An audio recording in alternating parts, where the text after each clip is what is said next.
Alrighty, guys, welcome back to another episode of the Fantasy Report. Thank you guys for all the support on the first video, man. It's been awesome.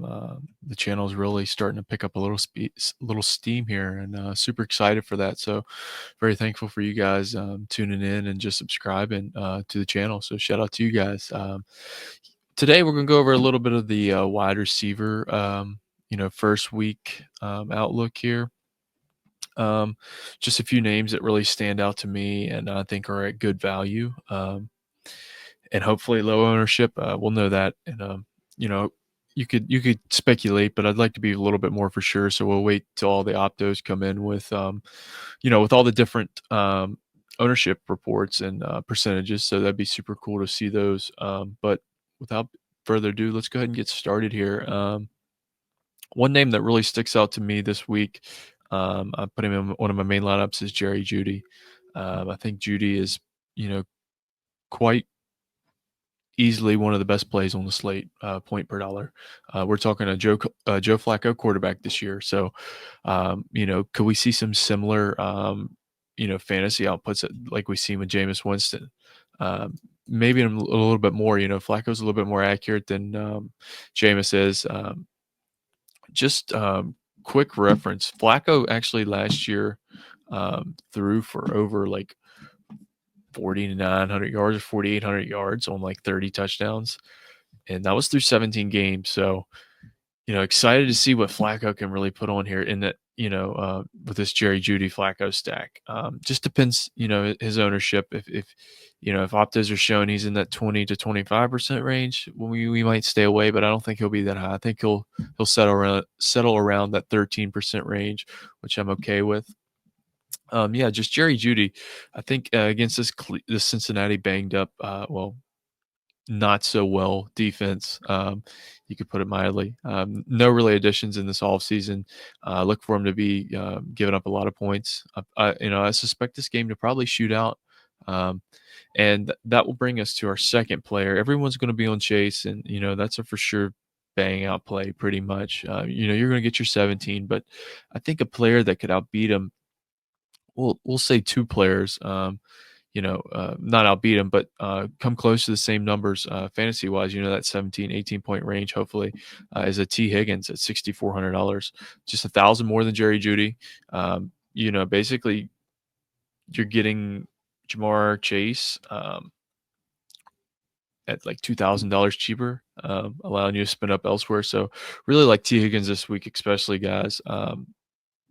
Just on the sheer volume of, is Jamar going to get double teamed this week or the start of the year, or is, I think the splits were showing that T. Higgins is a lot better when Jamar Chase is on the field, and Jamar is a little bit worse when T is on the field. So whenever they're both playing together, T seems to be doing a little bit more, production. Really like T. Higgins. I like this Cleveland Cincinnati game. If you didn't want to bring back all the T. Higgins, you could also bring it back with a Chase Brown, but that's neither here or there.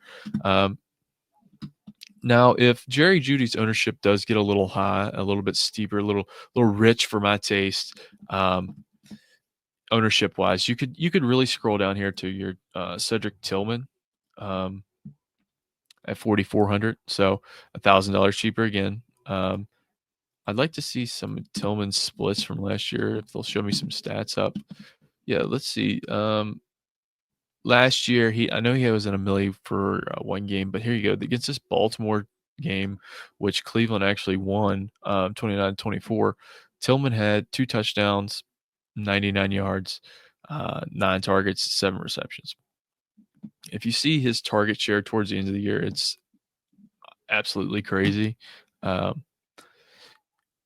With that being said, he is a very, shaky play. He's very end zone dependent, and at 4,400, you're going to need at least 12 to 15 out of him, and Jerry Jeudy the tank, which I don't think will happen. But if you prefer to play a Tillman skinny stack against Higgins, or the bring back with Higgins, that's perfectly fine. If you wanted to go with a little more expensive taste and go Jamar and bring it back with a Tillman, you could do that as well. But really like Jerry Jeudy and Tillman this week, along with Higgins and Chase. I think both are very good plays. just scrolling through some lineups earlier, I was just looking at, who has the potential to break out in this receiving game, and we'll dive more deep, as the season approaches more. But these are just kind of our first looks and some of the players I'm really big on position wise, week one. So if you scroll down a little bit, we have where's he at? There he is, Michael Pittman against this Miami defense. No Jalen Ramsey anymore. 4,900. Perfectly fine with paying that. You're almost getting three tiers of receivers. T. Higgins being your top, Pittman, being your lower level receiver. Pittman can get it done as well. Last year, he had a few good games. He had one with 109, 10 targets, one touchdown. Touchdowns were a bare minimum last year for Pittman. He was more of that red zone target for Richardson when he wasn't running it in, but still had 69 receptions on 808 yards. I'm okay with Michael Pittman and Danny Jones checking it down to him this week. So there's three decent plays there, four if you count Tillman. Another player that's going to be highly owned, of course, is going to be Ibuka. Probably in that 20%. I might end up just staying away almost completely. I would pivot to a Pearsall before I would Ibuka. Price adjusted and everything. $100 cheaper. Pearsall's can put up some numbers. I know we talked about him in our first looks. Pearsall is one of my main players on DFS this week. Looking forward to seeing what Pearsall can do with this Brock Purdy. A full off season together and getting some stuff done. So we'll look forward to playing a lot of Pearsall this week. He's probably going to be steep on ownership too, but I think it's just price is pending. I think it's going to be one of those things where you just have to eat it. Scrolling down, you have Xavier Legette, 4,200. I was wanting to see where Thielen is. Okay, so he's at 4,700. Legette or Thielen, both of them are very good plays. If you wanted to, you could run kind of this off stack here. Run a Thielen, and then in your flex, you could run a. You might be able to make this work. You could definitely run Brian Thomas Jr. With a Thielen, Brian Thomas Jr. Mini stack there, just kind of one off in each other. Probably not paying up too much for deep, but we're not going to get there. I just like that play a lot. The Brian Thomas and the Thielen or Legette, either one, they're kind of neck and neck. If you need the money, save it, go down to Legette, and you're probably around the same ish ceiling. Hopefully Thielen is low owned. I don't think he will be, but on the chance he is highly owned, I would definitely want to pivot to Legette more than I would Thielen. Just kind of looking here, and I mean this 4K range. Vele's interesting. Taking a shot there. That's your Millie Maker high ticket stuff there. 3,900. That's super cheap. Tutu Atwell's another player at 36. John Mechie. Those are super cheap plays. Yoshi Voss. If you didn't want to play Higgins, you could just bring it back with a Yoshi. Super fine with that as well. Now, this is where things get a little more sketchy. Yeah, I'm particularly staying away from this 3K range this week just because, all the players you can get and no high ticket quarterbacks or high price salary quarterbacks on the slate. So I think it's going to be a lower scoring week. I know I stated that in the first video, but I think, I think this is a 210 to 225 week to win it. I think it's going to be a low scoring games. Always kind of is to start out the season. Most games are at least. So do we like Nico Collins this week? Not particularly, not for 7,400.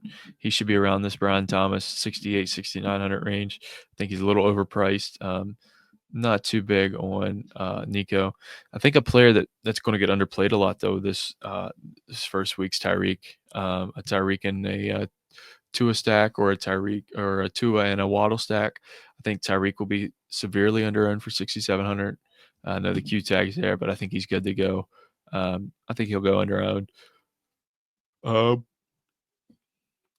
on down, Debo, I know we mentioned before, awesome play at 5,200.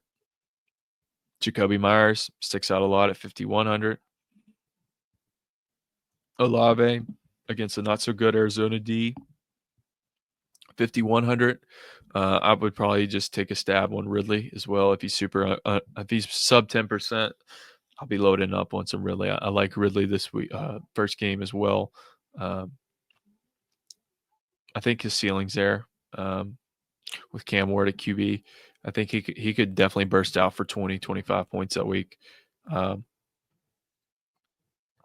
5K is a little cheap on Ridley, but he kind of hangs around there to start the year, and he usually ends up around this, 61, 5,800 range.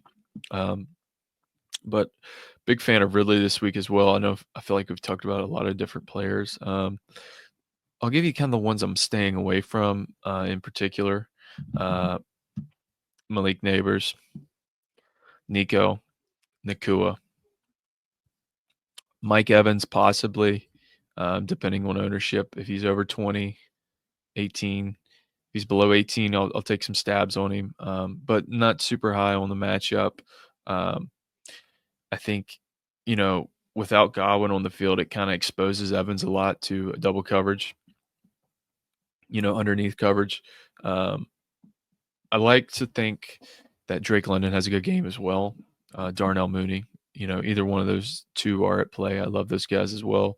Garrett Wilson, waiting to see more out of Fields, but for your 150s, definitely get some exposure to Garrett Wilson and Justin Fields stacks for sure. McLaurin, still no idea what's going on there. If he stays, I'll love it at 62. I think he's cheap there. Yeah, that's really JMO, 5,500. That's a good price, I think. Cooper Kupp, no. Debo, yes. That's kind of going to end it for the wide receivers, I think. Just kind of, wanting to get a feel of how these wide receivers will play out. Tillman, Judy, Higgins, some of my top favorites. Yoshivas, Calvin Ridley for sure. Tyreek, if ownership's right, which I think it will be. Who else? Pearsall, Leggett, Thielen, awesome plays. Brian Thomas Jr., awesome play. Ibuka, depending on ownership, he'll probably heavily owned. Might kind of sneak away from that. And yeah, who else did we mention? Debo for sure. I love Debo this week as well. Stay away from Devontae Adams until we get word on Matt Stafford. I think that's just about it for our wide receivers. So if you guys enjoyed this video, make sure you guys leave a like, subscribe. We're glad to have you here on the Fantasy Report. Should be some more videos coming out here before the start of the season. Look forward to our live shows. I'm going to start streaming on Sundays, maybe around 8 or 9. I haven't decided yet. Up until lock, just kind of getting some breaking news and just playing around with different lineups and see how weird we can get. But thank you guys so much for checking out the YouTube. With that being said, we'll see you guys on the next one. Peace.